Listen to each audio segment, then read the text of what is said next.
afternoon we are going to be talking about joy. Joy in our practice. This was not something I thought up myself. This was something which was suggested at Tushita. But when I read their suggestion, I thought, oh, what a good idea. So I'm not quite sure what we're going to talk about, but I did think that maybe I would give it a rather heretical subtitle of In Praise of a Healthy Ego.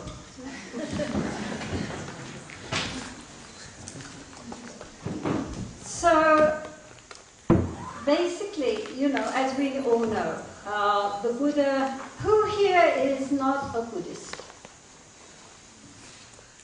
Okay, who here doesn't know anything about Buddhism? Well, as almost all of you know, the Buddha taught his first sermon after his enlightenment in a place called Saranath, which is near to Varanasi. And although he had just, within the last few weeks attained to enlightenment, which he had been striving for countless eons, Aileen, can you get Lona in here? She's sitting outside. The shop's still open.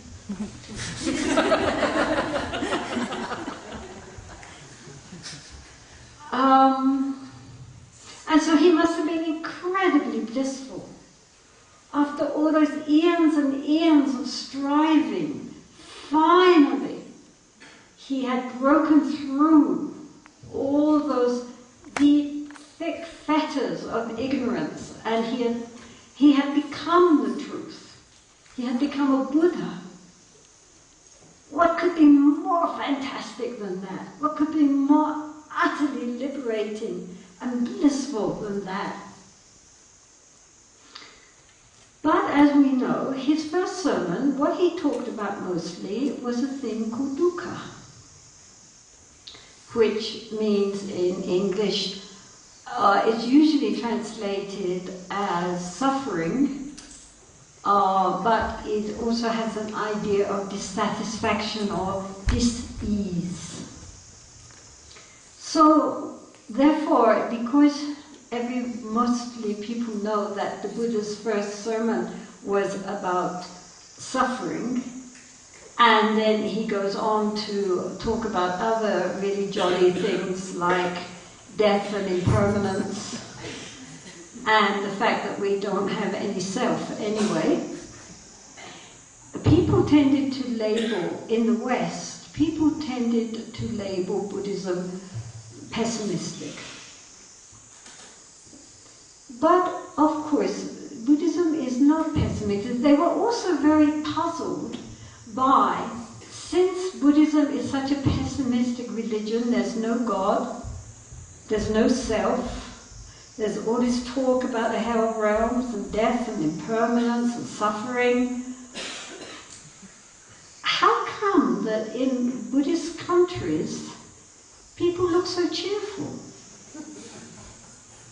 Even in my Tibetan dictionary, which was written by one of the early Christian missionaries, he points out that the Tibetan people are cheerful, honest, good-natured, and so forth, and a very happy lot.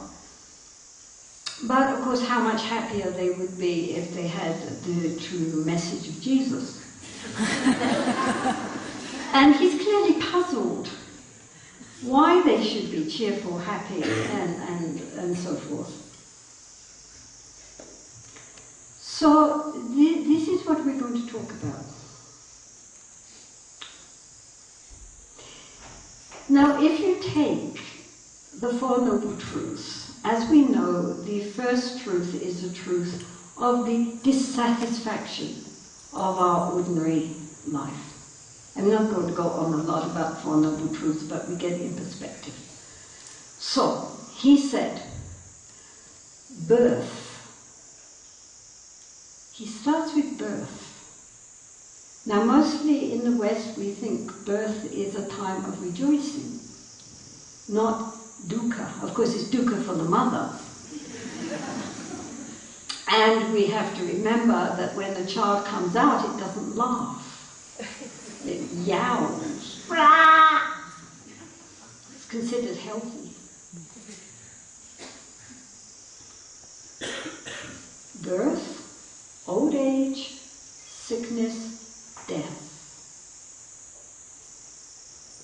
Getting what we don't want, not getting what we do want. So if we think about that, that covers a very wide range. What the ego wants so often doesn't get, and we suffer. What we don't want, we often do get, and so we suffer. And the point is, we never know when or where. Today, we are happy, we are healthy, we have lots of money, we have a nice partner, everything's wonderful. Tomorrow, we discover we have some incurable disease, our partner leaves us, the stock market crashes, and suddenly from being up here, we're down there. We don't know. We really don't know. It's like a circle. So sometimes we're up, sometimes we're down. Samsara is compared to an ocean. An ocean has waves. Waves go up, waves come down. Go up, come down. And as long as we grasp only at that which gives to us a sense of satisfaction and are in denial of that which goes against what I want, we suffer. Okay, first noble truth. Second noble truth, the Buddha treated it like a good physician, like a good doctor, right? He said, okay, you're sick. You're really sick.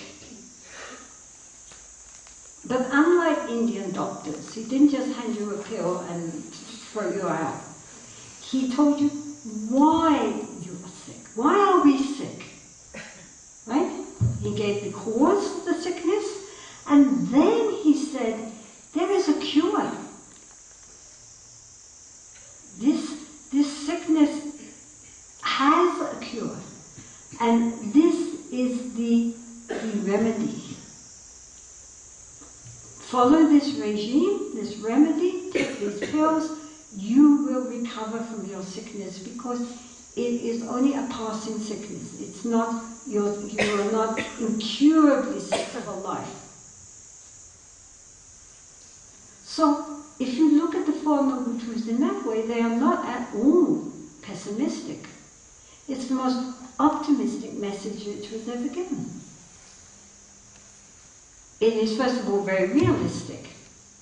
It's not saying this is the best of the best of the best of all possible worlds. It's saying, no, right now, in our ignorance, we suffer. But there's a reason. Now, what is the reason? The reason that we suffer is because we cling. We cling to things, we cling to people, thinking that if we have lots of possessions, if we have a really genuine relationship, somehow that will make us feel good. Then we'll feel better. It'll be okay, if only. But the real reason why we cling to things outside of ourselves, people outside of ourselves, is because of our fundamental ignorance of clinging to a very false identity of who we are. This is the fundamental tenet of all Buddhism, and it is very difficult sometimes for people to understand what is being said. When we read just baldly, the Buddha said there is no self, people say, oh, come on. Of course I've got a self. You know? I'm me, you're you. Obvious. And spiritual people say, the Buddha was denying soul. But our soul is a spark of the divine, a spark of God. So therefore, the Buddha was an atheist. And that doesn't feel quite right either. So, when the Buddha said there is no self, suffering, the fact that things are unsatisfactory, I mean, most people know in their life that everything is really okay if only. But there's always an if only. I'd be all right if only something changed. If only something happened. But basically the idea of the non-satisfactoriness of our ordinary existence, most people appreciate. Most people can understand impermanence. Once you start looking at it, you recognize, as science tells us, that everything is moment to moment moving, nothing is ever still. Looks like very solid, but we all know from the point of quantum physics that this is a whole different thing from how it looks here, right? So, I mean, even backed up by science, we know that everything is constantly in movement. Nothing is still. Everything is impermanent. Rising, falling, moment to moment, moment to moment to moment. And the mind also is racing along. Our thoughts coming up, going, thoughts coming back, like a movie. It's like a movie where you see on the screen, you know, there is something being played out there. But actually, it's just lots of little transparent frames which are moving so fast with a light behind them that it projects this reality. But this reality is based on the fact that these frames are moving at an incredible pace. Most people can understand that. If you sit down and think about it, fair enough, yes, everything's impermanent. I'm not the person I was today insofar as my body's changed. I'm obviously not a baby anymore. I'm not a little child. I'm mature. I'm middle-aged. I'm old. We can all see that. Houses are beautiful. 10 years' time, they need to be repainted. We all know that. But what gets people, at least people in the West, is the teaching on no self.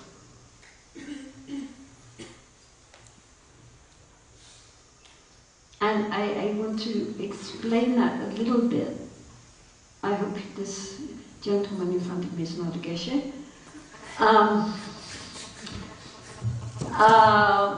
And try to make sense of it.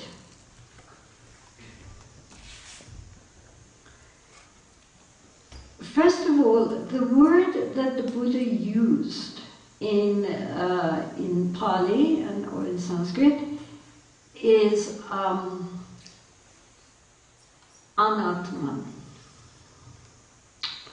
Now, Atman in classical Sanskrit means I. I think at the time of the Buddha, which was about 600 BC, the idea of Atman as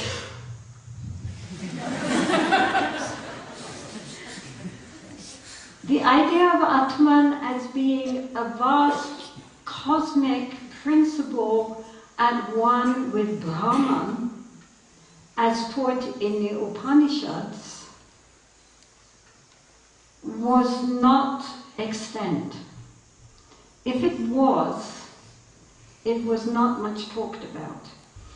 If one reads the early sutras, the Pali Canon, the Buddha there, he debates many different views which were extant in India at his time. And nowhere in all that does he mention anything about this unity of Atman and Brahman. In fact, the kind of Hinduism, well, it wasn't Hinduism in those days, Brahmanism, that he is refuting or discussing stems from the Vedas and from Samkhya philosophy.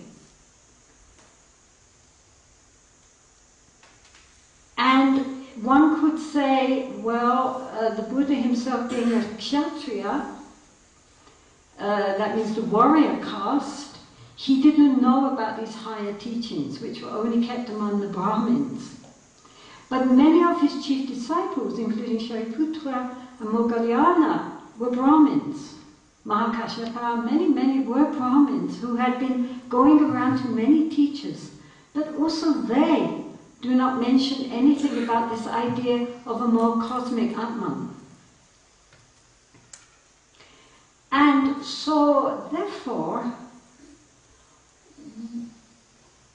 I at least am left thinking that when the Buddha said Atman, he was not directly refuting the present-day Vedantic interpretation of Atma, which he didn't know. He was refuting the idea we have of I, of self, of me.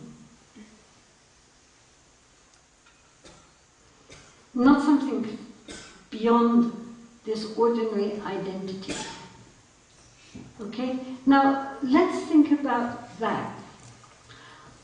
An-Atman is refuting the idea of an unchanging I. An unchanging I.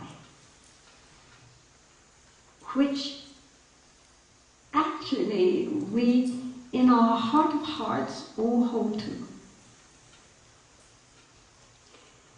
The idea that somehow I do not change. That the child that I was, the adult into old age, somehow that's still me. And that sense of I is there at the back of almost all that we are thinking. I like ice cream.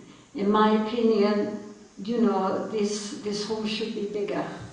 I come from Israel, I come from Tibet, wherever. I am a male, I am a female. I am intelligent, I am pretty dumb. Whatever.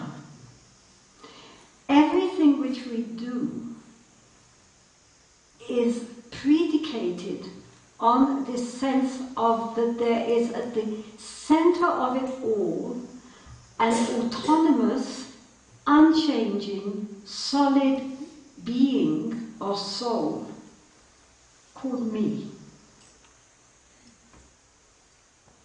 Right? Because we all think, Well, in my opinion, I think, oh, I remember when I did that. Well, I'm planning to do something else. Oh, well, I've always been like this. Oh, I have the idea of doing this. I. Everything revolves around I, as the Buddha said. To each one, his own self is most dear. And that sense of a solid, immutable, unchanging I, like a spider in the middle of the web, that is what the Buddha denied. He said, look for it, you'll never find it. Now, he did not say that we don't exist. Obviously we exist. But we don't exist how we think we exist. This is the problem. We have a totally distorted idea of who we really are. And this is what creates the problem. Because if we have a strong sense of an individual I which has to be protected and satisfied, then we are always reaching out to grasp at something beautiful and bring it to I, and pushing off something which we think is unpleasant. Right? So that's how we get this whole round of ego ignorance, and then along with that greed and grasping to satisfy this I, and the aversion and anger to get rid of anything which gives displeasure to this I. Right? So therefore the ultimate problem is the I. Okay? You're wondering what this has got to do with joy.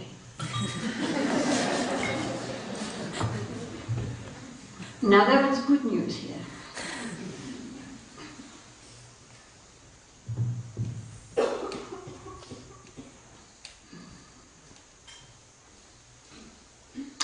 Because Buddhism recognizes that the root of all our problems is grasping at a sense of identity, a sense of ego, which ultimately does not exist and is blocking the light of what does exist, which is so much greater than that.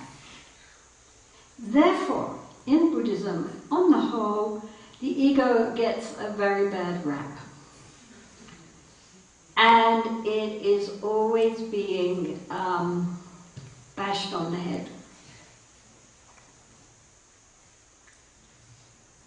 Now, on one level, this is good, but on another level, it doesn't quite work.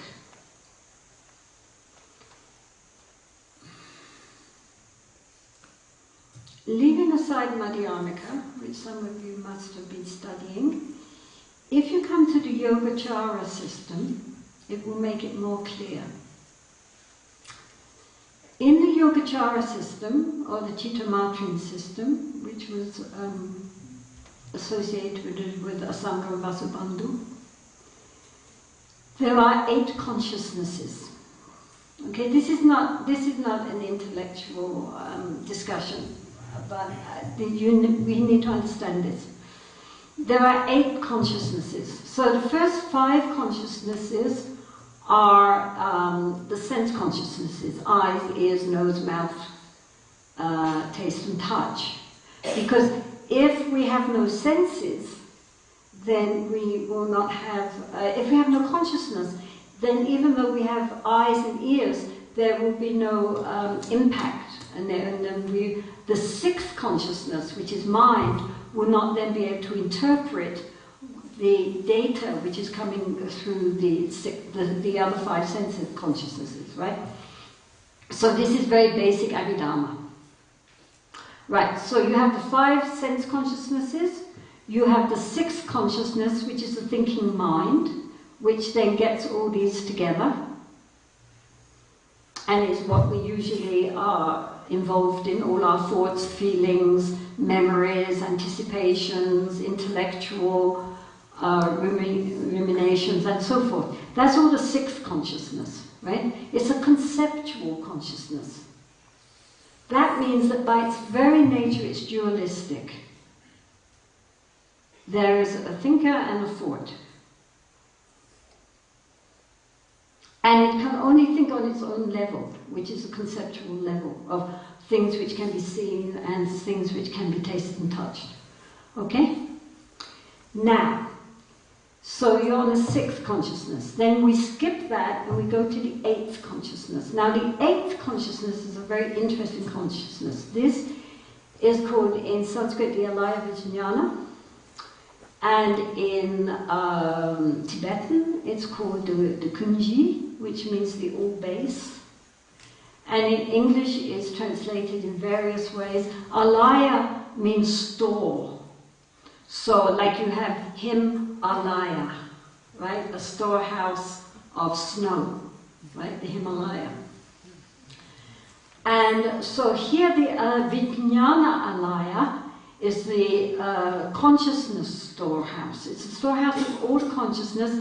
And in the Yogacara system, it is like, you might almost say like you have an ocean, right? And you have the waves on top of the ocean, which is our ordinary sixth conceptual consciousness. And then all these feelings, thoughts, and all the intentional actions of body, speech, and mind, our karma, sink to the bottom of the ocean. And then you have this huge ocean bed in which everything resides. It's like a computer program, you know, a huge computer base, database. And this is where they explain how something which you memorized yesterday you remember today. Since the sixth consciousness is momentary. How is it that we can memorize anything? How is it we remember what we did when we were 4 years old? It's because it's all stored down in this big database. Plus all our karma, our body, speech, and mind, all like seeds are all stored there. And when the causes and conditions come, they rise to the surface. Right? This is not a talk on karma. But this is where, in the Chittamatra system, this explains how we have memories not only of this lifetime, but of past lifetimes. How? Because it's all stored. As I say, like a computer can store zillions and zillions of bits of data, you know, and it only comes together when you push the right buttons, and then up it comes. It's all there. So you've got these six consciousnesses, the five sense consciousnesses and sixth consciousness, and you have the store consciousness, which is the eighth. Now they go sort of like that, and in between is the seventh consciousness. Now the seventh consciousness is called, in Sanskrit, it's called the Klesha Mano Vijnana. And klesha usually means something which is afflictive, but in fact, karmically, it's neutral. And it is the overlay of the conceptual consciousness with the store consciousness, and is the seat of the I idea. Where does this idea come from? If our thoughts are only momentary. It comes, however, from this sense of the vastness of the store consciousness interconnecting with this momentary sixth consciousness. So this seventh consciousness is the seat of our sense of self. Now, this is considered to be, this is where we get to the bit about joy. Okay, don't worry. Come on. This is connected very much with our innate sense of self. And this consciousness is neither positive nor negative. The sense of self, in other words, it's a klesha mano. It's an afflicted consciousness because the idea of self by its very nature is ignorance. Right? But karmically, it is not good or bad depending on what we do with that sense of self. Right? So in other words, merely having a sense of self, if, for example, that sense of self takes the bodhisattva vow and says, may I in all my lifetimes strive on the Dharma path to attain enlightenment for the sake of all beings. Now all that is nonsense from an absolute point of view, right? Who is this I who's going to strive and get enlightenment? And who are these sentient beings we're going to save? As it says in the Prajnaparamita, you vow to save all sentient beings and yet no sentient being has been saved. Because on a relative level, we make these vows. On an ultimate level, it's all empty. So therefore, this klesha mano vijnana is neither good nor bad. It depends what we do with our ego. We can take our ego with us on the path, or we can indulge our ego more and more and more and go down and down and down. We must remember that until either we attain arahatship in the Theravadan system, or we attain to the 8th bodhisattva level, the 8th bodhisattva level, we are always going to be practicing with an ego. Right? So therefore, even though we might have glimpses of times when suddenly we are freed from all that, and our mind is in a state of non-dual pure awareness, then it all comes up again and we're back to thinking, oh, finally I got it. Isn't that? How many people have had that in meditation? Huh? You know? Suddenly for a moment there's a freedom and then immediately the ego grasps it and says, oh, now I'm getting somewhere. You know? So, the point is that on the spiritual path, our spiritual path is eventually to dissolve the sense of I and allow the mind to be released and opened into a state which is completely beyond our ordinary conceptual thinking. This is why the Buddha himself hardly spoke about it. He doesn't speak about nirvana, he doesn't speak about enlightenment, he mentions the word, but he hardly speaks about what it is, because anything we say about it is part of the conceptual thinking. It's like trying to explain what is the color red compared with the color yellow to a person who has been blind from birth. How can you? They don't know. Yellow, red, blue. So whatever conceptual ideas they get will not really correspond to what is really true. I've often said, I saw this program once in which they interviewed this Russian Orthodox priest, this Christian priest, and he said that when he was in his novitiate, when he was just starting, he was told that anything you say or think about God It's not that. And we could say the same. Anything you think about nirvana or enlightenment or even emptiness, it's not that. Because you can't think about it. By its very definition, it's beyond thought. We can experience it. We can realize it. We can become it. But we can't talk about it or think about it. So, anyway, if we really look, there is ultimate truth, there is relative truth. Now, 99.9% of the Dharma path is relative truth. This is the Dharma path that we tread still with the idea that I am treading it, that I am a practitioner, that I am going to tame my mind, I am going to keep my vows, I am going to really practice the Dharma from my heart.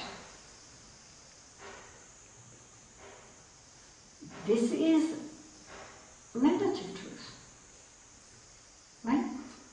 So what is important, therefore, is to recognize that on the path we have to take our egos with us until the end, when they just dissolve away and we realize it's never existed. Until then, we need to have an I, which is a helpful, useful, cooperative I. This is why I say it's very heretical, because Buddhists don't talk like that.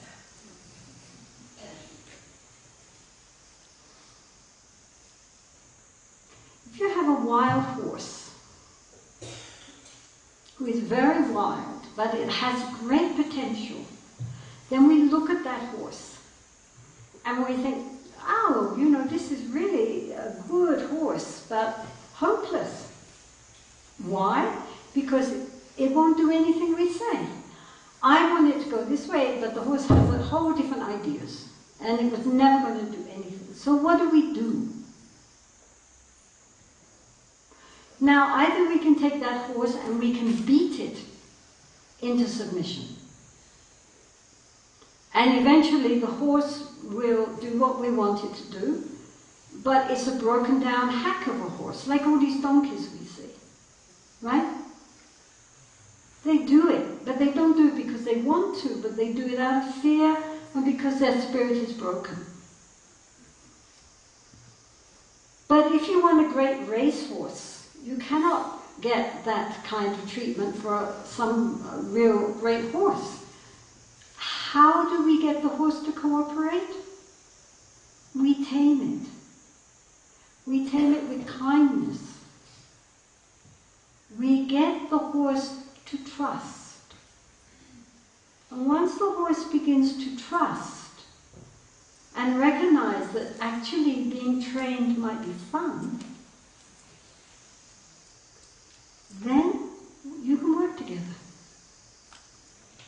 And likewise with the mind, if we are always putting ourselves down, if we are always telling ourselves how useless we are, if we're always thinking up all our past humiliations and our past failures, and endlessly giving this dialogue inside of how we've never done anything and we're never going to do anything in the future, we're pretty useless and everybody else is great and not me, then we might consider that that is humility. But it's not humility, because we are still thinking me. Do you understand? People who have psychiatric problems, psychological problems, are always talking about themselves. If you try to talk about anything else, they bring the subject back to themselves again. Because their suffering, their sorrows, their problems, their anger, their jealousy, their hurt, their this, their that, it's a center around which everything else goes around. And they can't get beyond that.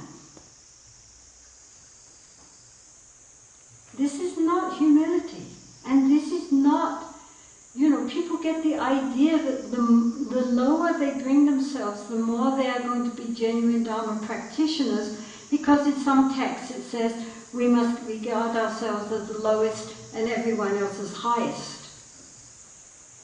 But it doesn't mean that. When the texts talk about putting ourselves lowest and others highest, it means not considering ourselves of much interest compared with everybody else. If we meet other people, we're more interested in the other people than, oh, what's she thinking about me? What's he thinking about me? Which is what so many people are thinking when they meet others. They're not thinking of the others, they're only thinking of what the others are thinking of them. Isn't that sad?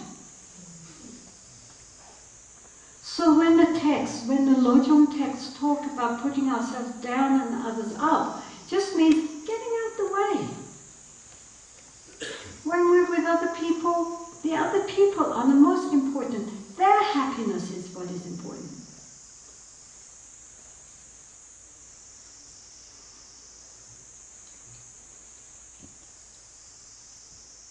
So we need to develop, and this comes when we feel comfortable within ourselves. If we have an arm, for example, which has been broken or is injured, then we're very careful of that arm. We protect it. We can't use it. And we just protect it the whole time, and we're very conscious of it, that nobody should touch it, because it's painful, it's injured. When our arm is strong and healthy, we're not even thinking about it. But we can use it for anything. Do you understand? Likewise, when our sense of self is hurting, because we feel insignificant or hurt or psychologically troubled or insecure or fearful, any of these things, all our consciousness is evolved around protecting ourselves. And so we're suspicious of other people and paranoid and uncomfortable. And still always thinking, will this person make me happy or will they be nasty to me? Me. Right? So what I'm trying to say is that forget about ego or non-ego. At the moment we have an ego unless you're 8th level bodhisattvas.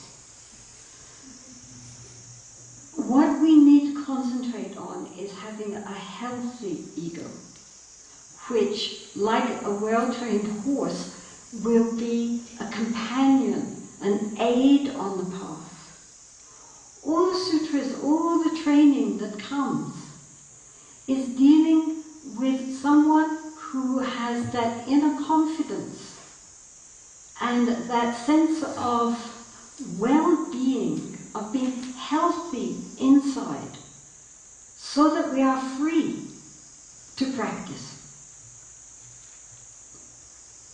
Do you understand? And therefore, if when we practice, the Dharma is to make everything lighter. Put it this way. If you consider that the Dharma, the way of viewing things from the point of view of the Dharma, putting others before ourselves, getting our mind more clear, more focused, more mindful, more present, and so forth. Not grasping at things, but able to allow things to flow. Now we have it, now we don't, so what? If recognizing that everything which happens to us during the day is our opportunity for practice. It's not a matter of just when you're sitting on your seat or when you come to a Dharma talk or when some Lama's giving a wand, that's Dharma practice. The rest of the day is just worldly activity. the one thing which we take with us from this Dharma hall down to MacLeod Ganj is our mind. And it's our mind which is going to practice. So, therefore, if you can take, like, you know, if we consider like the whole of our worldly activity with our work, our relationships, our social life, as being like a kind of big, heavy dough. We're making bread here, right? Heavy dough. Then Dharma, just that attitude of wishing others to be happy. Everyone we meet, may you be well and happy.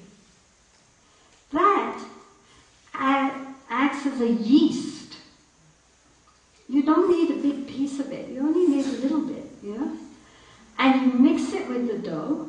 You don't throw the dough out. The dough is necessary. You mix the yeast with the dough, you allow it all to rise up, put it in the oven and cook it, and then it's very delicious and nourishing. Right? So therefore, in other words, the dough mixed with yeast of Dharma should make the whole mixture light. If your life, while practicing the Dharma and integrating, merging your life with the Dharma, therefore becomes lighter, then we are on the right track. If it becomes more joyful, if it becomes, you just feel less concerned with me, and more concerned with giving joy to others' welfare, then the Dharma's working. But if our lives, having come to the Dharma, have become more heavy, more traumatized, more, sort of depressing, then something's wrong.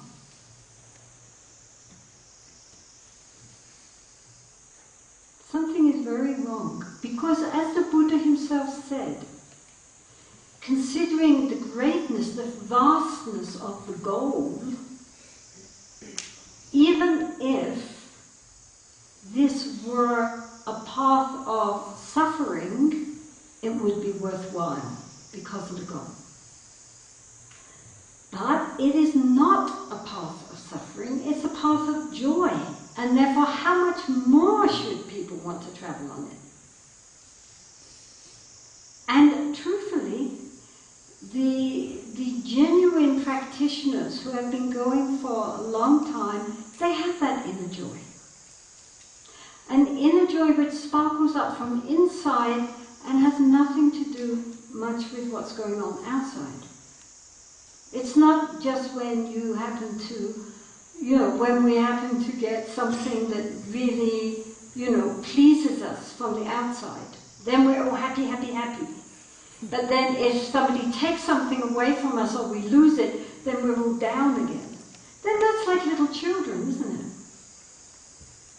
I mean, any little child, 4 years old, you give it something it likes, it's all smiles and happiness. You take it away and it's traumatized. And so for many of us, outwardly, we look like adults. But inside, we still have the same emotional reactions of a 4-year-old. Think about it.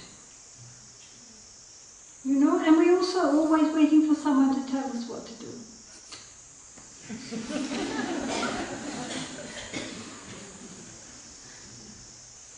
The Buddha called ordinary people like us the childish.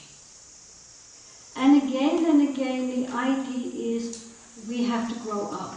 We have to mature. We have to become adults. Doesn't matter how many grey hairs you have. Inside, often we are still like little children. And we have to learn to grow up. control of our emotions. We have to be able to see how we are controlled by our feelings instead of being in control. How much we are the slaves to our minds instead of being the masters of our mind. And especially people who have been in the Dharma for some time, you know, we look at our minds and think, So, this is not good.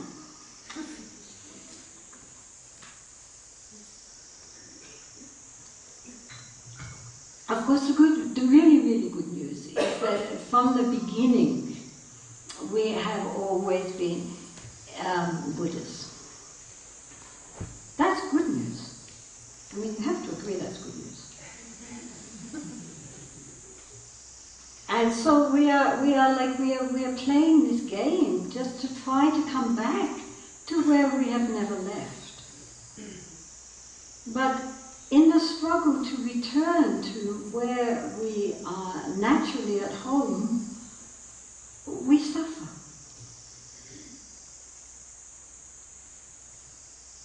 And the Dharma is really a method of taking all these difficulties which come on the path and transforming them into the path. It's very important to recognize that there is nothing which can happen which we cannot take and make use of in order to grow up spiritually.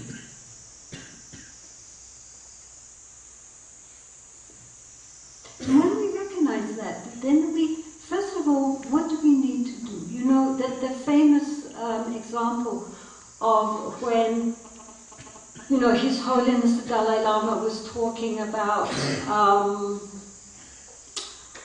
the self-cherishing mind and how we have to destroy the self-cherishing mind. Self-cherishing mind means a mind which is always concerned with me. Me first, then the rest of everybody else. And how this has to be overcome. And then somebody remarked to him, well, what about people with low self-esteem? What about people who have very low self-confidence, who don't like themselves? And so His Holiness honestly, apparently didn't understand what they were talking about. What? And then it had to be translated to him. And then he thought. And then he said, oh, I think very rare. Very rare. And so then these top psychiatrists and neurologists and so forth, one of them said to his very eminent Nobel Prize winning, colleagues, how many of you ever suffer from low self-esteem and self-hatred? And they all put their hand up. And this was, I think for His Holiness, this was a very big understanding of the Western psyche. Because Tibetans, traditional Tibetans, not present-day Tibetans, but traditional Tibetans, because they knew they had Buddha nature, because they knew that they had the Dharma in which they had enormous faith beyond anything, they had a sense of well-being inside. A sense of okayness about who they were. Whether they were high or low, monk or layperson, peasant or aristocrat, they had a sense of well-being. So that when they left Tibet to come to India, which was such an alien society for them, you cannot imagine how it was in those days. I mean, I was here in the early 60s when they had just arrived, and they were living in tents, they had no food, they didn't speak the language, the climate was terrible, they had nothing, they were destitute, and they had left everything behind, and it was all being destroyed, everything they cared for. And yet, what everybody noticed about them was how joyful they were, how kind they were. They weren't sitting there feeling sorry for themselves. I mean, they could tell you their horrible trauma stories, but then they would just laugh and get on with life, have another cup of tea. And that inner strength of their real belief in the importance of who they were, of their religion, of their teachers, of their tradition, was so strong in them that look at them now, if you want.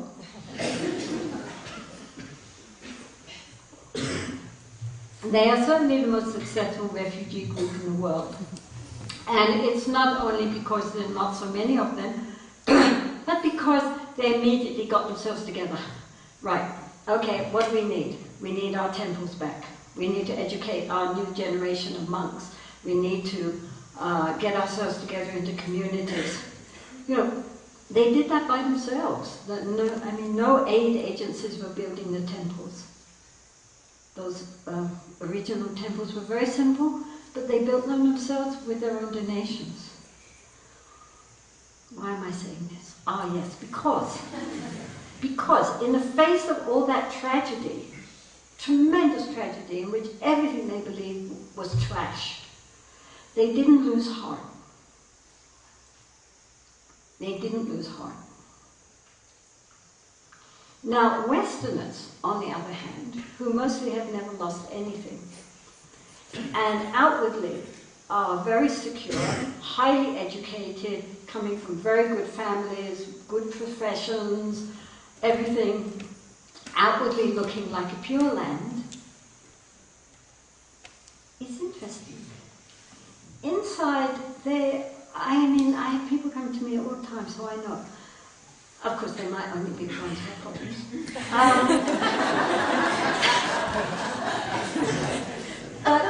This very low sense of self-esteem.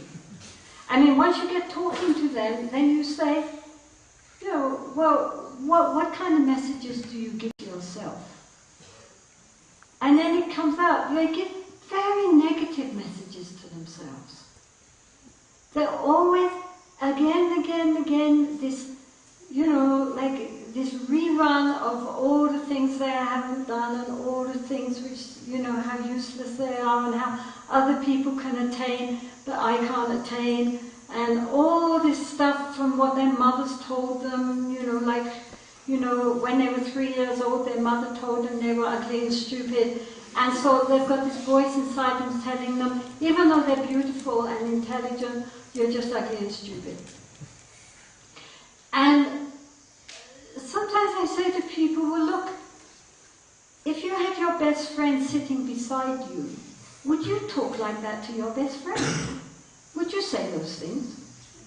You wouldn't have a friend for very long. And yet, we have to take ourselves everywhere we go. We can never leave ourselves behind.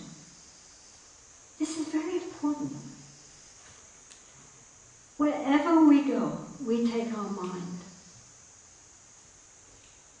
We never can escape, even in dreams. So doesn't it make sense to take with us a companion who is friendly and kind, to encourage us on our path, instead of always being a big obstacle on the path? This is why the Buddha, when he taught the Metta Sutta, the Sutra on loving kindness, he said, first, we send loving kindness and compassion to ourselves. May I be well and happy. May I be peaceful and at my ease. May I be free from suffering. Because until that sense of self is healed, do you understand? If it's not healed, if it's still raw and we're still pulling the scabs of our memories, our resentments, our jealousies, our failures, then it's always oozing. And then we have to take care of it the whole time, protect it.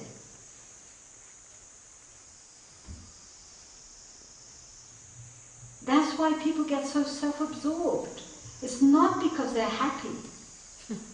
It's not because they're healthy inwardly. It's because they're hurting.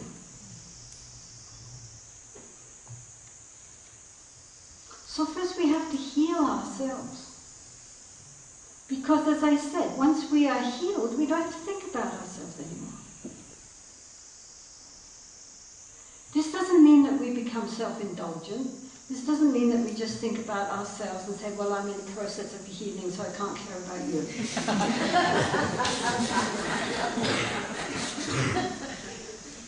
But it does mean that we see where we are giving ourselves very negative messages and change the channel.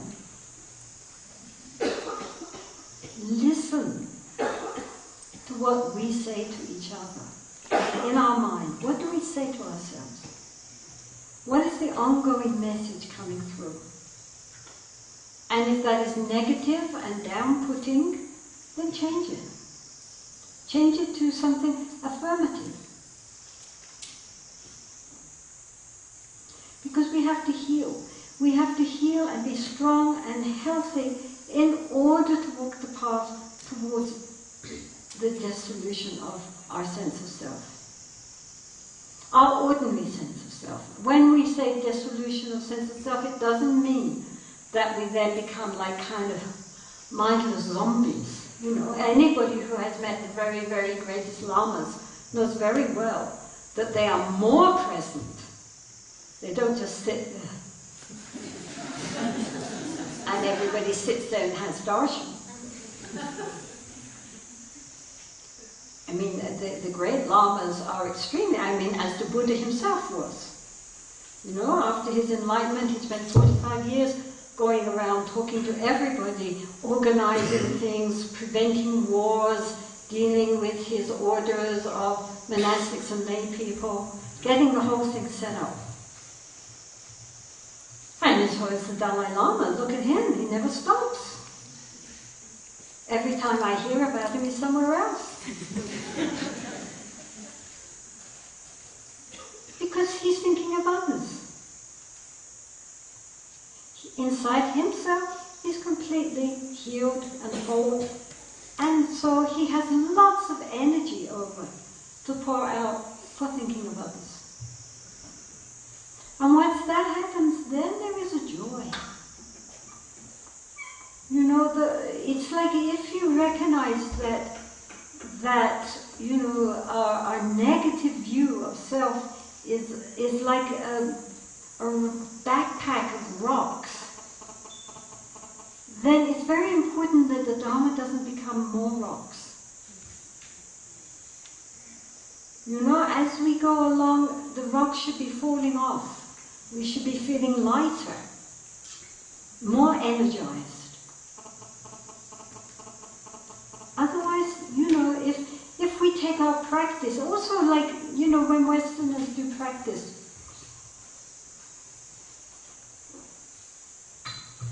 they tend to take themselves so seriously. When I was going to do a 3-year retreat, I went to see one of the amchis here. I said, well, I'm doing this 3-year retreat, so I think I'm healthy, but can you take my tsar just to make sure? So they did, and they said, well, you're a bit weak, but otherwise you're fine. But you know, all these Westerners, when they do retreats, they all get long.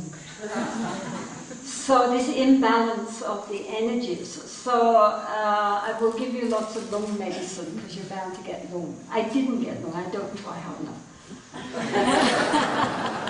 But the fact is that, again, it's this thing of balance. You know, the Buddha talked the middle way between extremes, of having you know, he used the example of a lute. You know, if you pull the strings too tight, then they make a harsh sound or they break. If the string is too low, then it doesn't make any sound.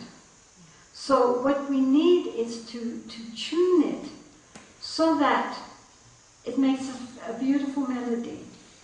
And likewise in our practice, you know, if we're too stressed, mostly we get stressed because we have a goal, an aim. And so all our worldly idea of accomplishing, getting somewhere, proving something, reaching our goal, which is very ego-driven, is then transplanted into our practice. So in our practice also, we have to do more mantras, more prostrations, more visualizations, longer sessions. Everything has to be done exactly how it says or even more. And then we're always in our sessions thinking, was that a good session or a bad session? Am I getting anywhere? That's a good one. Where are you planning to get? Have I gained anything? When I left my retreat, again and again people said to me, what did you gain from your retreat? And I said, it's not what you gain, it's what you lose.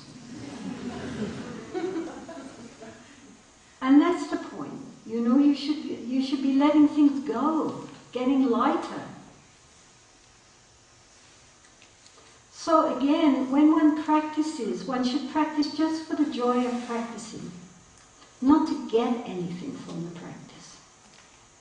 Because the person that wants to get something is our friend the ego. The ego wants to be a practitioner, right? A bigger, better, more spiritual me. Then what? Isn't it?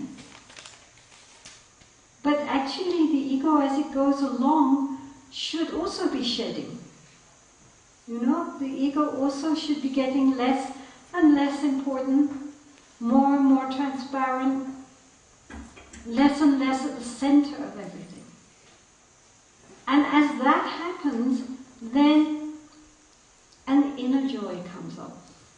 It's like, you know, if one thought of the nature of the mind as like a huge, great big, vast reservoir of pure spring water, then as one begins to get closer, the ground begins to get damp, and then slowly, slowly you see these little bubbles coming up of pure water inside. Nothing to do with what's happening on the outside.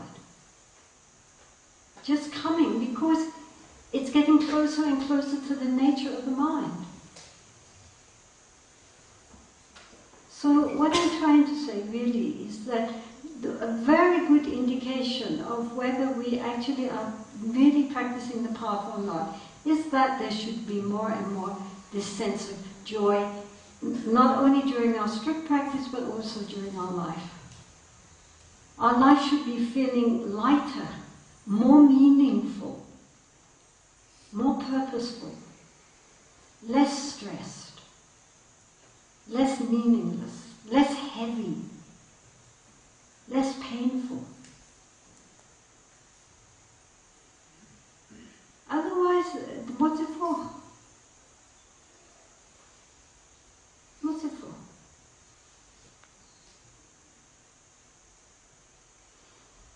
I wrote down some thoughts here, so let's see. I captured my thoughts. Hold on. I usually don't bother, but I thought this time, since I had no idea what I was going to say, I better give myself some directions. Neither of these have it, so you're left without anything. There's nothing to do with either of those. So, we won't bother with what I was going to say. Your bag? Well, yeah. Okay, maybe I've got it in my bag. In case I left out any incredibly profound thoughts. Oh, damn it! I never mentioned that.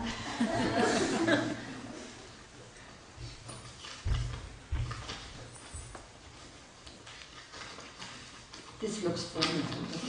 Hold on a minute.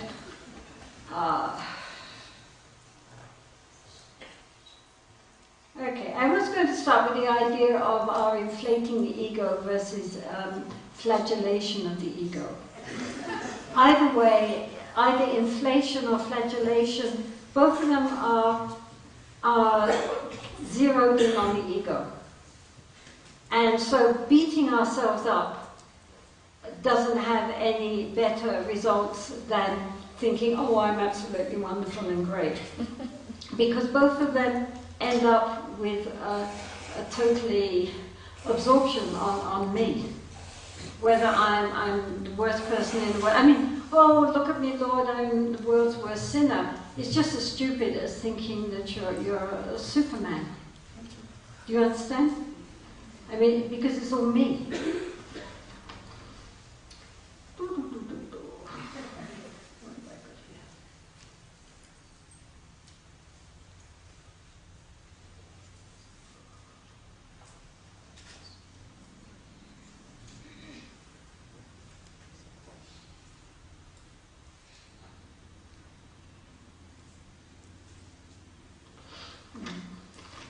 Anyway, one important thing is to think about enthusiasm. Because in any circumstances, if we love doing something, if we have enthusiasm to do it, we do it easily, without strain. A musician who loves his instrument will not have to force to practice. They practice because they love to practice. You know, golfers who love playing golf will be out there in all weather, even in the pouring rain, playing their golf, because that's what they want to do, and they don't look on it as a hardship. If we are reading an interesting book or watching an interesting movie, nobody has to force us to read or to watch, right? Our mind is completely gone to it, merged with it. It's not a hardship. So likewise, our Dharma practice should be like that. It should be a joy. Something that we really get a lot out of doing, and then we don't have to force ourselves to do it. It just comes naturally. We love to do it. And the more we do, the more we want to do.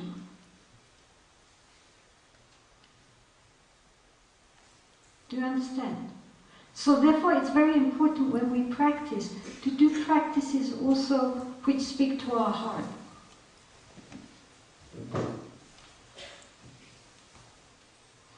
You know, there are certain set practices which sometimes, you know, you have to go through because you have to go through it. Like, you know, many lamas insist on people doing their mundro, their preliminary practices, and then, you know, many people are already, you know, getting on a bit, and they have to do 100,000 prostrations, never having done anything in their lives. And it's hard for people to gain deep, heart-wrenching enthusiasm for it. So sometimes we have to do things because we have to do it, you know, and then we have to find ways to make ourselves enthusiastic, thinking of the benefits, and so forth. But on the whole, and generally speaking, a practice works best when, in general, we really enjoy doing it. Because then our heart and mind go towards it and become one with it. And then, you know, it's like with any practice of anything. If we are really at one with it, then time has no meaning. You know, if you're absorbed in something you really love, and somebody tells you time, you go, oh my God, you know, all that time, I thought it was half an hour and it's been 3 hours. So like that. It is very helpful for you in time. Keep your practice simple. Keep your practice simple, and in general short, but do it. If the practice is, for most people, especially people who have, other things to do in their life apart from their practice, for most ordinary people, if you make your practice too long, too complicated, or too alien, because you're not Tibetan, never forget. If it's too long, too complicated, too alien, after a while it will drop off. Or become a huge burden which you have to get through every day before you can get going. So, rather than that, to keep a practice which speaks to you, that you enjoy, which does not take too long, which is pleasing to the mind and the heart, and just do it. The simplest practices work if we continue them. And then that practice becomes a source of great inner joy for us. Something to hold to.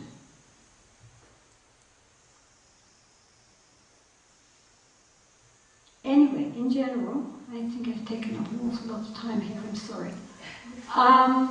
In general, my advice to you is really to be very grateful to the Dharma, whether you are Buddhist or not Buddhist.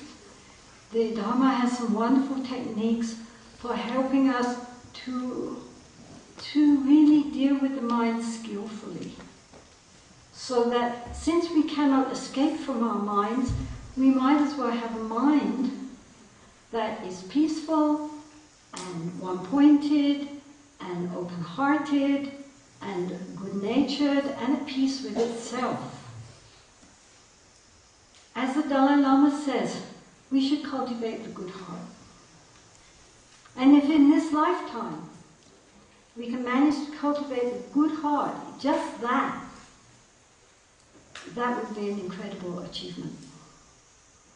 So, and if we have a good heart, we're happy. Okay? So, go for it. Are there any questions?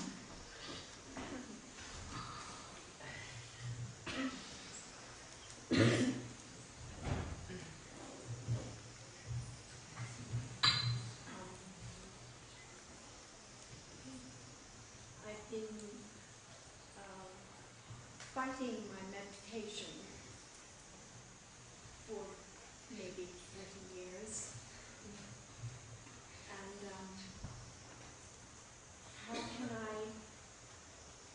you once said, and I heard you on the YouTube, that we can't read in the past and the future. And so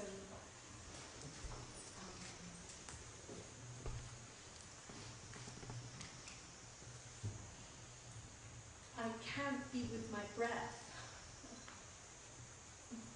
So, and I feel that you have answered what I wish to ask you, but I'm still asking. Well, if at this point you still feel a resistance to being with the breath after so many years of efforts, I would suggest you try something else. And not everybody, the meditation on the breath, because as you say, we cannot breathe in the past and the future, we only can breathe now. Right? So when we are with the breath, we are in the present, which otherwise it's very difficult for our mind to stay in the present. Our conceptual mind lives in the past and the future, or runs around the present making judgments. But if you have tried for so long and it isn't working for you, then clearly there are other practices you can do. And so explore something else, which your mind does delight in, you know? I mean, do some, for example, some metta meditation. Have you done metta meditation? Loving kindness meditation. Do lots of loving kindness. Get a book out on loving kindness and do that. I think you would find that very helpful also for yourself, because why can't you not live in the present? Maybe you need a little loving kindness.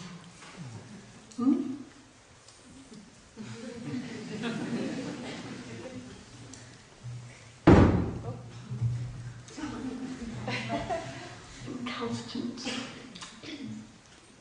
What did you mean by Westerners getting, is it long or long?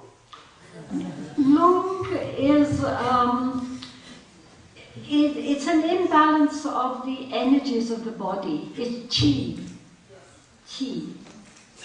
So, when the mind is very tense, for example, or very depressed, then the chi or the lung becomes out of balance. And when this gets serious, it not only affects our emotional mood, but it can also have very serious physical repercussions. People get very bad headaches and so forth. I mean, it unbalances the energies in the body. So, whereas meditation is meant to get the chi or the lung flowing in the right channels, nicely balanced, and eventually going through the inner channel. If we stress too hard, then far from doing that, it creates chaos inside, and then we can't meditate at all. So if that happens, the only remedy really is to take lung medicine and find a nice quiet beach and lie out and drink beer.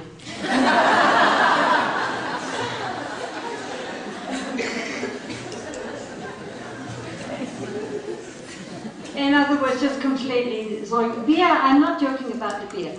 I mean, the Tibetan doctors always say, well, you can't because you're a nun, but really you should be drinking some chum.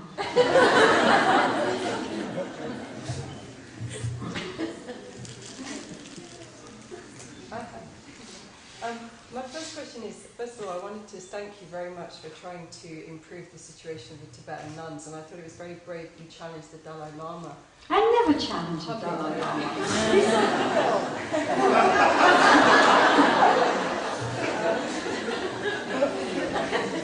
But one of the things that I sometimes struggle with is we're taught to see the Dalai Lama as these great bodhisattvas with enlightened minds. So how have you reconciled seeing a Lama in this way with the fact that Tibetan Buddhist nuns have been for centuries denied an equal education? So that was my first question. My second question is in relation to this kind of ideas of Westerners and Tibetans, and the idea that Tibetans as well are somehow there's a kind of romanticization that goes on of Tibetans, this kind of Shangri-La. And that when you said that Westerners, haven't really lost anything, that kind of took me aback, because Westerners lose lots of things like people they love and possessions. And yes, they haven't lost the country, but living here for a while, I've noticed that these kind of divisions are actually getting stronger and stronger to the extent they're not actually becoming very helpful anymore. Yeah, you're quite right. Too much. So my question is how to go beyond. Even within this community, this idea that Westerners are somehow different from Tibetans and vice versa? Well, psychologically they are. They are, I mean, I've lived around Tibetans now for about 50 years. Yeah. And I can see how Tibetans have changed over the generations. Now Tibetans are becoming more like Westerners, which is why they have a lot of angst and problems. But when they first came out, they came from a very extraordinary, I mean, it was not Shangri-La. It was not Shangri-La. But it was an extraordinary experiment in how to create a country where so many conditions came together for Dharma practice for those who wanted to. And that the highest beings that everyone respected were not politicians or rock stars or footballers, but lamas, yogis, and so forth. That was their pop stars. That was their yogis. This is true. And they had an environment which they had created and which they strove to preserve, whether good or ill. I mean, it worked out to their detriment in the end. But an environment in which they were trying to create conditions perfect for anyone who wanted to give themselves totally to practice. Now, to my mind, with all the things which were wrong with Tibet, the one thing which can be said for Tibet is that in such a small population, and it was a very, very small population, maybe 4 million at the most, the number of enlightened beings that they produced century after century up until the present day is unparalleled anywhere. If we had just one of those people in our country, we would make them a great saint. That is why Tibetan Buddhism took off. At a time when none of these great beings could speak a word of English, hadn't got a clue what to tell all these people who sat there and said, teach me. I mean, usually they set them off to do 100,000 prostrations. That you cannot, that is indisputable. Plus the fact that nobody dies like a Tibetan practitioner with all those signs which you cannot possibly fake. They're doing something right. And in the West, we just don't have the Milaretas yet. We're waiting. We have great scholars, but where are our Milaretas? I think they will come. I think the West has enormous potential. But unfortunately, also in the West, we have great distraction. In Tibet, there was no distraction. They had no electricity, no telephones, no radios, no computers, obviously, no motor cars, no bicycles. You wanted to get from here to here, it took months because everybody went this far and then it stopped, camped, went and visited all the pilgrimage places, then went on. Everything was set up with this. If you go to Tibet, have you ever been to Tibet? Vast nothing. Well, you think of it, that vast nothing, therefore when it came to their decoration, especially if you go to our temple in DGL, there's no space for anything. Look at the tankas, full.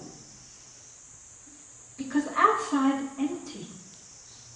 And likewise, these people had very empty minds.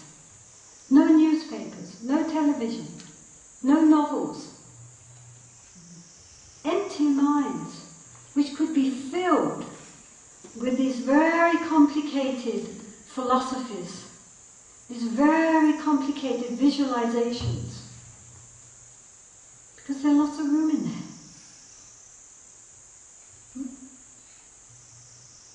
Nowadays, the audience, mostly minds chock-a-block, filled up, mostly filled up, some good stuff, a lot of rubbish, more coming in constantly. So our challenge is to try to empty out. That's why I say keep your practice simple. Isn't it? Try to get some space in there, some openness, some clarity.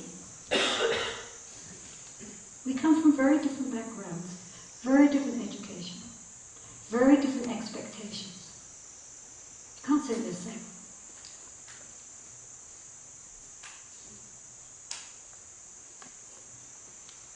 But I think my point is that we're the same psychologically, and that Tibetans suffer and we suffer, and Tibetans as a whole, they're not this romantic. I mean, Tibetans themselves, I know that they're not like these high lamas, most of them, and actually the Shangri-La myth is to some extent crippling them.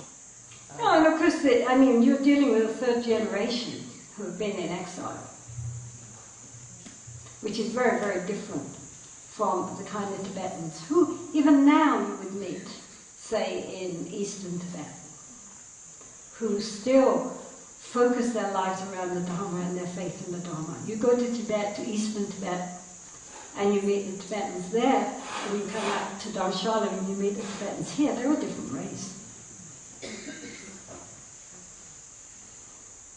So you're dealing with young people and others who have lived in exile. They don't belong in India, they don't belong in Tibet, they're full of frustration, anger, don't have any jobs, or they don't have the jobs they want, are dying to get out, feel that they're imprisoned. You're dealing with very different people to those who were in Tibet before the communist takeover. Isn't it? So, I mean, I'm not saying that in Tibet before there was no suffering. I mean, suffering is everywhere. But how you deal with suffering, that's the difference. So just going to the first question, how do you reconcile the fact that the Dalai Lama and people like that are considered to be enlightened bodhisattvas with the fact that they, for centuries, denied Tibetan Buddhist nuns an education? I think they didn't just see there was a problem.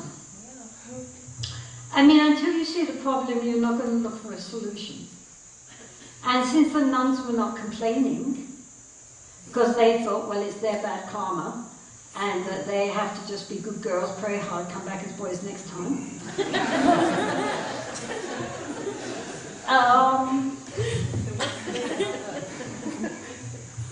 When I asked our nuns, there's just three of our nuns here, when I asked our nuns if they thought that males were inherently more intelligent than females, they said, oh yes. I hope you will never say that anymore.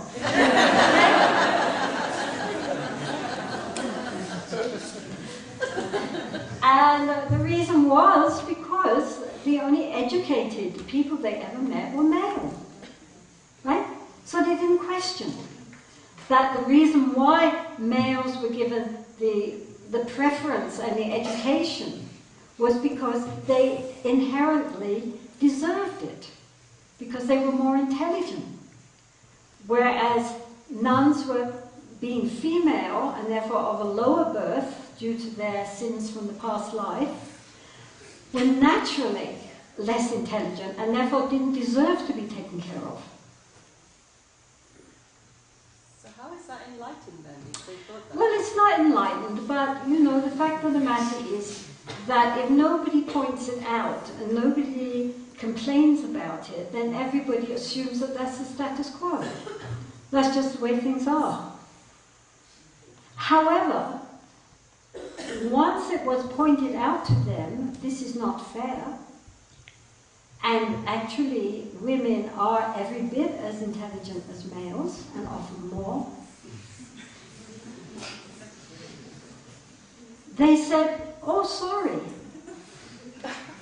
and immediately began to start educating not only the girls in secular school, but the nuns. And it has been the monks who have been at the forefront of getting the nuns educated. Isn't that true, girls?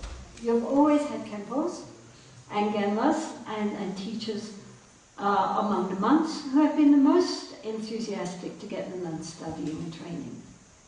The monks did not stand in their way. Once they saw the point, I don't know why for centuries they haven't seen the point, but they didn't. But once they saw it, they went for it. They didn't make any resistance. The only thing they have resistance to is a higher ordination from the nuns. That they resist, tooth and nail. But beyond that, the actual education for nuns, they now are very enthusiastic and helpful, because they're the ones who are teaching.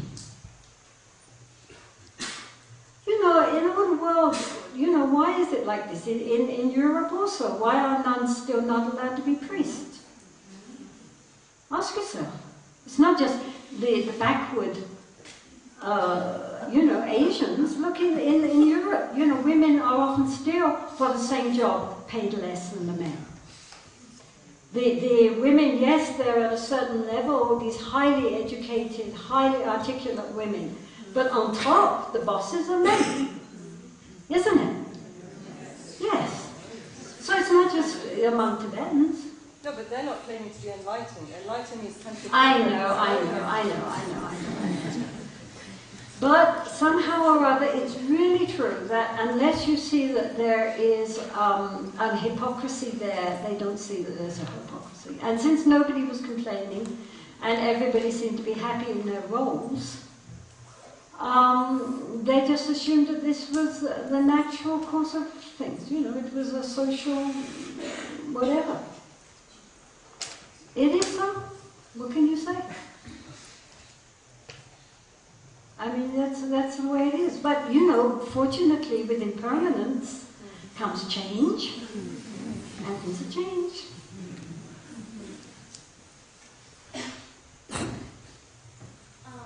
I was just wondering if you could speak to reconciling Buddhist texts to also reflect that gender equality, because in the documentary you talked about how a lot of the texts talk about women as being disgusting and like. Well, sweetheart, who wrote the books?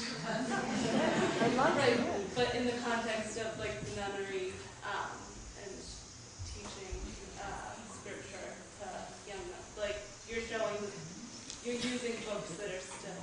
Yes, I know. I mean, and this is a good point. Many years ago, when the only nunnery around was Tilokpur, the Tilokpur nuns went to His Holiness the Dalai Lama's teachings on Shantideva. And as we know, Shantideva is quite misogynist in many parts. And His Holiness just taught it the way it says in there, and about how women are dirty, and you imagine them being all cut up and all their insides and how filthy they are and how disgusting they are and all this sort of thing. And he just gave it like that. And these nuns came back to their nunnery. I was staying there at the time. And they were absolutely dejected and in tears. I mean, they just felt terrible. And some of them were even thinking of committing suicide with the idea of praying to come back in a male body. Then I guess somebody pointed this out to His Holiness, that half his audience were females. So then after that, of course, he was very sorry. And he then said, of course, this was written from the point of view of the males. If it was written from the point of view of the females, then of course this would be, you would visualize a male like this. It doesn't mean that the female body is inherently unclean and the male body is inherently clean. It's just that this was written for monks, and so monks have to think like that about the women. It's interesting also that if you go back to the Pali Canon, where these meditations on the unclean human body are given for helping to lower sexual desire, the Buddha instructs that a monk goes to the foot of a tree, sits down, and from the top of his head to the soles of his feet, he peels back the skin in his imagination and sees all the organs inside.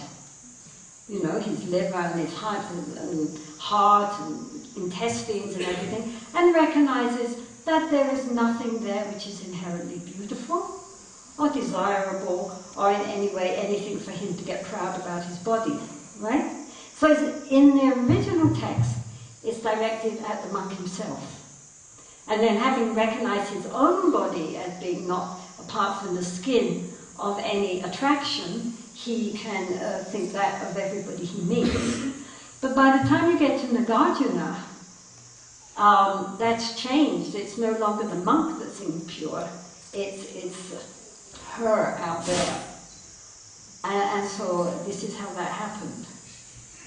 But we have to also recognize, all these books were written from the male point of view, usually a monk. And you have to ask, cui bono? Who benefits? And mostly it's the monks that benefit, isn't it?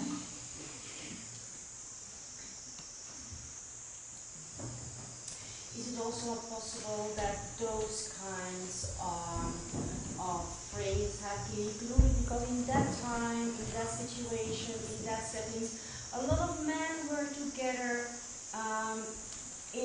most of them were scholars, and they're also men, they also have temptations. Of course. Well, that's what it was for. It's written for their position, it is not as an insult to a woman. No, but I think the way the Buddha did it was more skillful. Exactly, definitely. Because otherwise you're demonizing the female, but the problem is not her, the problem is you. Exactly. One time one Lama was coming on to me about, in my earlier days, about how I was this big temptation, I was this, and this, and this, and this. And I said, Rinpoche, I never thought about you like that for 1 minute, absolutely, forget it. It's your mind, it's nothing to do with me. And he said, well, of course I know it's my mind, but it's much easier to blame you.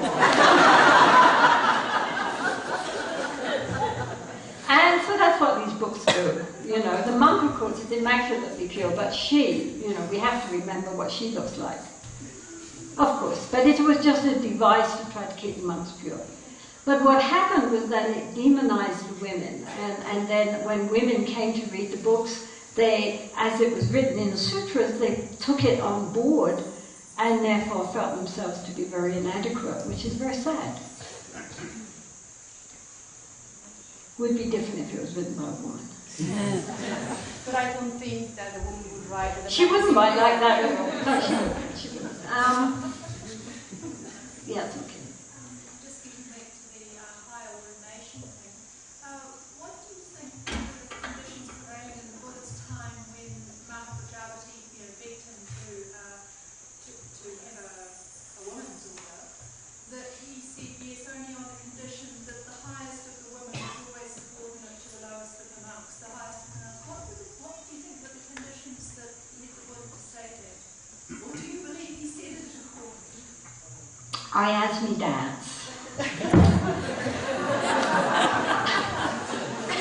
I think it's very possible the Buddha didn't say it, but the problem is, because so much in those Guru Dharmas was obviously written later than that particular time, much of the rules weren't existent at that time. So obviously much of it was written. But I think it might well be that he, as even today, monasteries, the local Indian population understand, right? They're used to having sannyasis, males and people who leave home, right? That's an established part of the Indian way of life. But even today, the Indians who come to visit us and our neighbors are very puzzled by these girls. They assume that they must come from very destitute families who just gave them away because they didn't know what to do with them. And when you say no, actually they come from very nice, well-established homes, and some of them even, highly educated officers in the government and so forth, and they make the choice after they have finished school to become nuns. They are very puzzled because it is not part of the Indian system for women to leave home. I mean, sometimes they do, but it's very, very rare. And so, therefore, I think, apart from the Jains, who were just the older contemporaries of the Buddha, who did have nuns, up until that time, a woman's role was to be the perfect daughter, the perfect wife, the perfect mother. That, according to Manu, was what her role in life was. Leaving home and wandering forth was not part of it. And so probably there was a lot of resistance to the idea at the time. And therefore, and probably also from some of the monks. Apart from the fact, I think the Buddha was very worried about the idea of his stepmother, etc., wandering off into the forest, because there were no monasteries at that time. There was nowhere for these women to stay. I think maybe he said, well, don't worry, monks, it's okay, they'll be subordinate to you. And women accepted that because they always had been subordinate, right? They were brought up to be daughters, wives, and subordinate mothers to their sons. So for the women, it felt perfectly okay to stand up, show respect to anyone in a monk's robe. That didn't feel bad at all. It felt natural. And I think that calmed the feelings of any of the opposition at that time when they realized that the women would not get the power, that the power still stayed with the male Sangha. Do you think that this is what's come down through the generations and through Oh, the yeah. persistence of the higher ordination? Oh, yeah. But of course, in certain Buddhist countries, especially where there is a bhikshuni ordination, there are many nunneries which run themselves and have very learned and strong abbesses. But in the end, they're still always under the monks. And ultimately. I was actually just thinking in terms of all religions, coming back to some sort of balance. I mean, I think it's fairly clear globally that power sharing is difficult for men. But power sharing is difficult for women. I think the thing which keeps women down is that women do not support women. They support men. Really and truly. Recently, when they had the convention of bishops in England, Anglican bishops, the Anglican bishops said, look, we should have female bishops. It's not fair. We've got female priests, we should have female bishops. We will put it to the congregation. They put it to the congregation, who are mainly women, and they voted against it. They didn't want female bishops, they wanted male bishops. So if women don't support women, and if women pull women down, as soon as a woman starts to come up, they start speaking against her and start being jealous and putting her down and saying, oh, who do you think you are? Etc. Then, if women all held hands and supported each other, what could the men do? exactly, and we're 52% of the world. So women stand together. Men will stand with us. Actually, I don't ever see the problem as men. I see the problem as the women. However, in Tibetan society, wouldn't it be perhaps in its interest to change the word for woman to be not low-born? Well, you could call it Pume. What's Pume mean? You can't throw them out. Not boy. Pume means not boy. Does it mean no boy? Yeah. Okay. Boys and non-boys. No, it's a boot. It's not a boot. It's a al-bar. No, boot. I think it means something about not being allowed to be thrown out or something. Anyway, yes. Well, if you can think up a nice Tibetan enhancing word, and a nice enhancing word for nuns would help. That would also be useful. Yes, Jetsunma, I'm just wondering if anyone has done any research on the matrilineal community in the Chinese Himalayas called the Mizo. The who? They're called Mizo. Uh-huh. And there's a documentary called The Kingdom of Daughters. Oh, right, yes, I heard about that. It's an island, isn't it? Yes, it's up to, yeah. They're Kaju. So would it be very difficult to have the same gender loading in that environment, I imagine? I think they're also a bit extreme. I mean, I don't think it's a matter of having a society run by women or a society run by men, but a society in which both sides are, mutually support each other and stay in balance. The problem with the world right now is it's run by men, and all the input is mostly male, which is why it's so out of balance. If only women were running it, it would again be out of balance. So what we need is the two to come together and work together for a change, isn't it? And for male to, cultivate feminine qualities, and for women to cultivate more male qualities, so that we are not lopsided. Because the essential nature of our minds is neither male or female. It's beyond gender. Gender is only the trappings which we're put on for this lifetime. I mean, next lifetime you might be a male, or, he might have been a female. It's a very temporary role we're playing here. The problem is that we have, as females, have handed all the authority to the males, and they themselves are not able to cope with it because, as I say, it gets out of balance. It's like having a chorus in which you've got lots of tenors and baritones and basses, but where are the sopranos and the altos?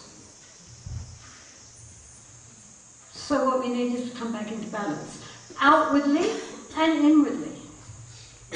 When I was in Lahore, where I lived, one Lama asked me what my practice was, and then he said, you shouldn't be doing a female practice, you should see yourself as a male.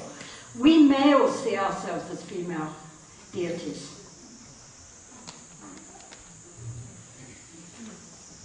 So the idea there was, again, to balance. One more, then we finish. Could you talk a little bit about how Buddhism views suicide? Well, on the whole, of course, suicide, first of all, is killing a human being. And so, therefore, it is essentially a negative act. But, on the other hand, the motivation for suicide has to be taken into account, and the thoughts, the last thoughts at the time of death have to also be taken into account. And that we cannot know, because sometimes it looks like it must have been very negative, but maybe it wasn't. But on the whole, suicide, if you know anyone who has committed suicide, then the best thing you can do for them is to get lots of prayers said, and also to make lots of merit on their behalf and dedicate the merit to them. Because if they died in a very negative state of mind, plus the fact that they had taken a human life, it's not very good. We'll leave it. No, that was a negative thing to leave. Maybe a practical question about, since we Westerners very often put too much stress on ourselves in our practice, so maybe a practical question, what is the minimum we could do in daily life in order to make progress on the path?